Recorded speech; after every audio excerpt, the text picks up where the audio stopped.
আসসালামু আলাইকুম, স্বাগতম ইনসাইড টিভি সংবাদে। আমি মোহাম্মদ কিবরিয়া আজকের সব আন্তর্জাতিক খবর নিয়ে হাজির হয়েছি। শুরুতেই জানিয়ে দিব সংবাদ শিরোনাম, তারপর বিস্তারিত।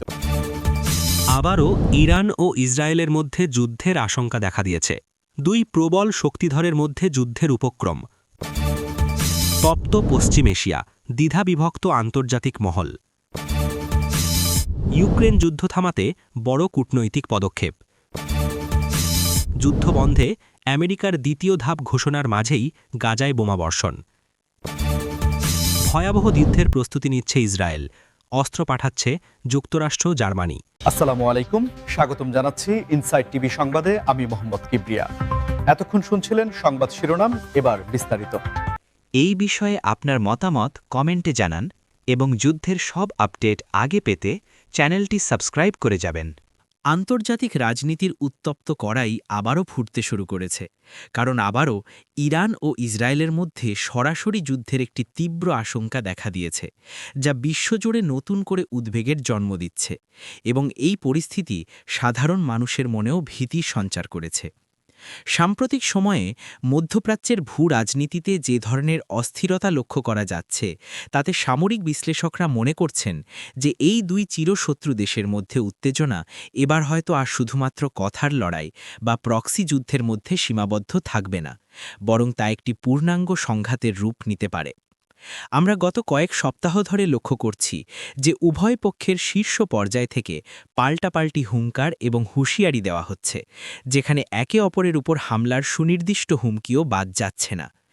ইরান তাদের সামরিক মহড়া এবং ক্ষেপণাস্ত্র কর্মসূচির প্রদর্শনী বাড়িয়েছে, যা ইসরায়েল নিজেদের অস্তিত্বের জন্য সরাসরি হুমকি হিসেবে বিবেচনা করছে, এবং এর পাল্টা জবাব হিসেবে ইসরায়েলি প্রতিরক্ষা বাহিনীও তাদের সর্বোচ্চ সতর্কাবস্থায় রয়েছে।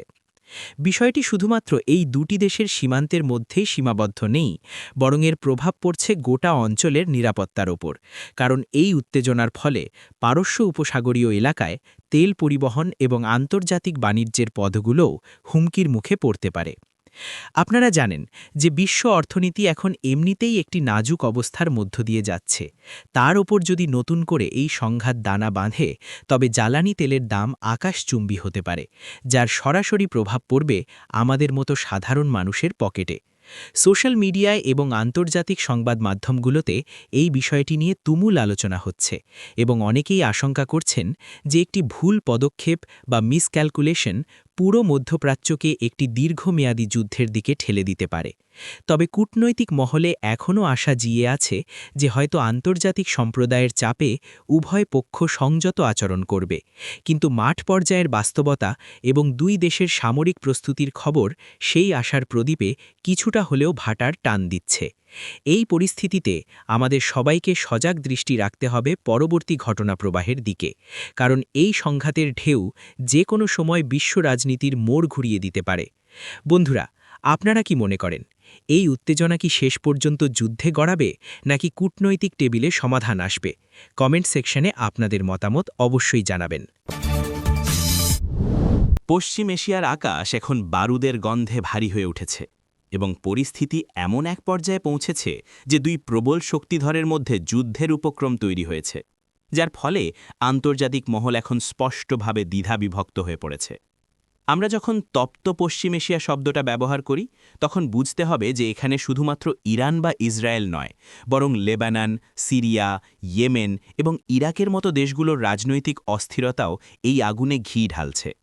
বর্তমান পরিস্থিতি বিশ্লেষণ করলে দেখা যায় যে বিশ্ব এখন কার্যত দুটি ব্লকে ভাগ হয়ে গেছে।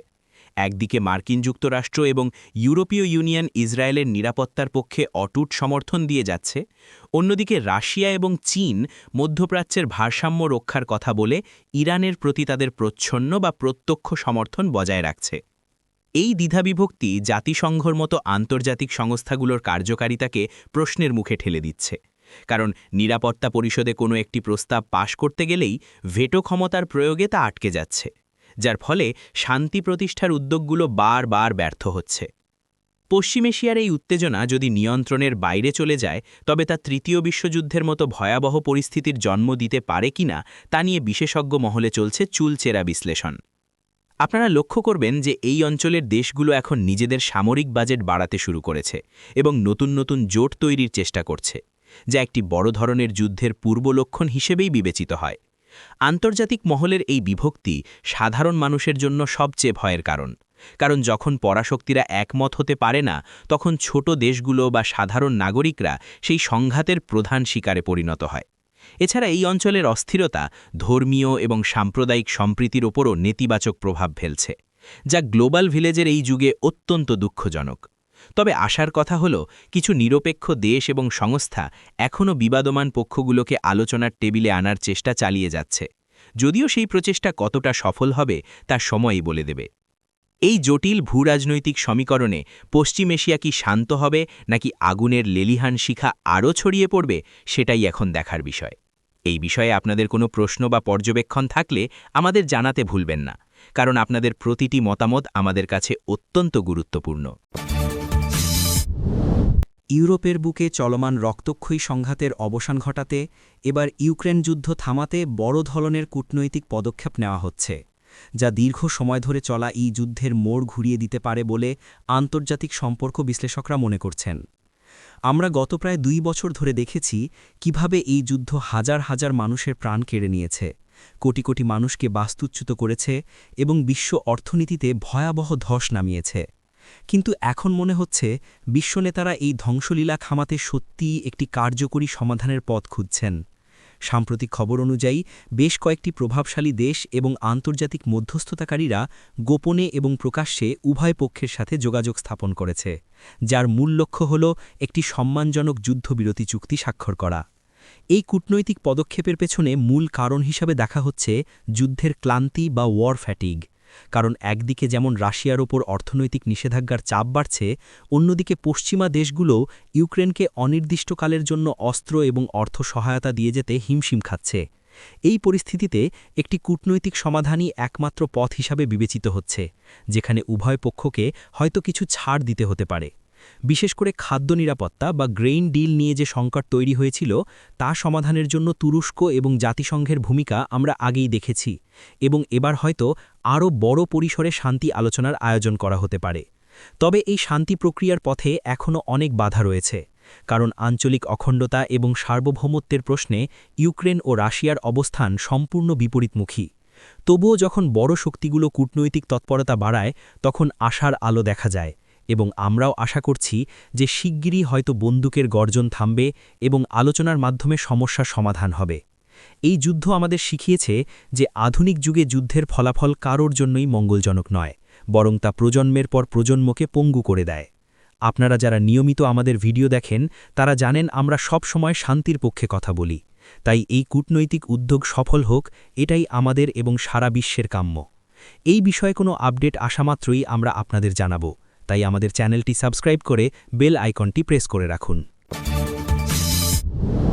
অত্যন্ত মর্মান্তিক এবং বিরোধপূর্ণ একটি পরিস্থিতির সাক্ষী হচ্ছে বিশ্ব, যেখানে যুদ্ধবন্ধে আমেরিকার দ্বিতীয় ধাপ ঘোষণার মাঝেই গাজায় বোমাবর্ষণ অব্যাহত রয়েছে, যা শান্তি প্রক্রিয়ার বিশ্বাসযোগ্যতা নিয়ে গুরুতর প্রশ্ন তুলেছে। মার্কিন যুক্তরাষ্ট্র সম্প্রতি একটি যুদ্ধবিরতি প্রস্তাব বা সিজ ফায়ার প্রপোজালের দ্বিতীয় ধাপ ঘোষণা করেছে, যার উদ্দেশ্য ছিল জিম্মিদের মুক্তি এবং গাজায় মানবিক সহায়তা পৌঁছানো নিশ্চিত করা। কিন্তু মাঠের বাস্তবতা সম্পূর্ণ ভিন্ন কথা বলছে। যখন টেলিভিশনের পর্দায় ব্রেকিং নিউজে আমরা দেখি যে ওয়াশিংটনের শান্তির রূপরেখা নিয়ে আলোচনা হচ্ছে, ঠিক তখনই গাজার ঘনবসতিপূর্ণ এলাকাগুলোতে বিমান হামলার ধোঁয়া উঠতে দেখা যাচ্ছে। এই বৈপরীত্য সাধারণ মানুষের মনে গভীর হতাশা এবং ক্ষোভের জন্ম দিচ্ছে। মানবাধিকার সংস্থাগুলো বারবার সতর্ক করছে যে গাজায় এখন আর কোনো নিরাপদ স্থান নেই। হাসপাতাল, স্কুল এবং আশ্রয়কেন্দ্রগুলোও হামলার শিকার হচ্ছে। অথচ ঠিক এই সময়ই কূটনৈতিক তৎপরতার কথা বলা হচ্ছে, যা অনেকের কাছেই প্রহসন বলে মনে হতে পারে। এই পরিস্থিতির বিশ্লেষণে দেখা যায় যে যুদ্ধবিরতির শর্তাবলী নিয়ে উভয় পক্ষের মধ্যে এখনও বিশাল ফারাক রয়ে গেছে। এক পক্ষ চাইছে পূর্ণাঙ্গ যুদ্ধবিরতি এবং সৈন্য প্রত্যাহার, অন্য পক্ষ চাইছে সাময়িক বিরতি দিয়ে সামরিক লক্ষ্য অর্জন করা। আমেরিকার এই দ্বিতীয় ধাপ ঘোষণাটি মূলত আন্তর্জাতিক চাপ কমানোর একটি কৌশল কিনা তা নিয়েও বিতর্ক রয়েছে, কারণ একদিকে শান্তি প্রস্তাব দেওয়া হচ্ছে, অন্যদিকে সামরিক সহায়তাও অব্যাহত থাকছে। গাজার সাধারণ মানুষ, বিশেষ করে নারী ও শিশুরা এই রাজনৈতিক দাবা খেলার সবচেয়ে বড় ভুক্তভোগী, যাদের কাছে এই মুহূর্তে বেঁচে থাকাটাই একমাত্র চ্যালেঞ্জ। আমরা যারা দূর থেকে এই খবর দেখছি, আমাদের পক্ষে হয়তো তাদের কষ্টের গভীরতা অনুভব করা সম্ভব নয়, কিন্তু মানবিক দৃষ্টিকোণ থেকে এই সংঘাতের আশু অবসান অত্যন্ত জরুরি। আপনারা অনেকেই আমাদের কাছে জানতে চেয়েছেন যে এই যুদ্ধ আসলে কবে থামবে। সত্যি বলতে, যতক্ষণ না বিশ্ব নেতারা তাদের রাজনৈতিক স্বার্থের ঊর্ধ্বে উঠে মানবিকতাকে প্রাধান্য দেবেন, ততক্ষণ এই প্রশ্নের উত্তর পাওয়া কঠিন। তবুও আমরা হাল ছাড়ছি না। আমরা আশায় আছি যে শুভবুদ্ধির উদয় হবে এবং গাজার আকাশে আবার শান্তির পায়রা উড়বে। এই সংবাদটি আপনাদের কেমন লেগেছে বা আপনাদের অনুভূতি কি, তা লাইক দিয়ে বা কমেন্ট করে আমাদের জানাতে পারেন। আমাদের আজকের শেষ সংবাদটি অত্যন্ত উদ্বেগজনক এবং সামরিক কৌশলগত দিক থেকে অত্যন্ত গুরুত্বপূর্ণ। কারণ একদিকে ভয়াবহ যুদ্ধের প্রস্তুতি নিচ্ছে ইসরায়েল, আর অন্যদিকে সেই প্রস্তুতিকে আরও শক্তিশালী করতে বিপুল পরিমাণ অস্ত্র পাঠাচ্ছে যুক্তরাষ্ট্র ও জার্মানি। এই ঘটনাটি ইঙ্গিত দিচ্ছে যে এই সংঘাত সহসাই থামছে না, বরং এটি একটি দীর্ঘমেয়াদী এবং আরও ধ্বংসাত্মক যুদ্ধের দিকে মোড় নিচ্ছে। ইসরায়েল তাদের রিজার্ভ ফোর্স বা সংরক্ষিত বাহিনীকে তলব করেছে এবং সীমান্তে ভারী সামরিক সরঞ্জাম মোতায়েন করছে, যা একটি বড় ধরনের স্থল অভিযানের বা গ্রাউন্ড অপারেশনের সুস্পষ্ট বার্তা বহন করে। এই প্রস্তুতির সাথে যুক্ত হয়েছে পশ্চিমা বিশ্বের দুই প্রধান শক্তিধর দেশ, যুক্তরাষ্ট্র এবং জার্মানির সামরিক সহায়তা, যারা ইসরায়েলকে অত্যাধুনিক মিসাইল ডিফেন্স সিস্টেম, গোলাবারুদ এবং যুদ্ধ বিমান সরবরাহ করছে।